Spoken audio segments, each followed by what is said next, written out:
சொக்கநாதன் பெற்றெடுத்த பிள்ளையாராம்.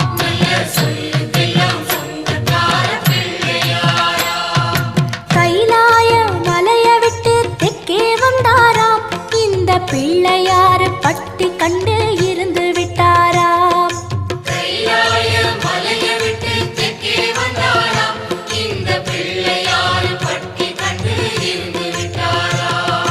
கணபதியார் வந்தாரம்மா, நம்ம உறவாக நின்னாரம்மா.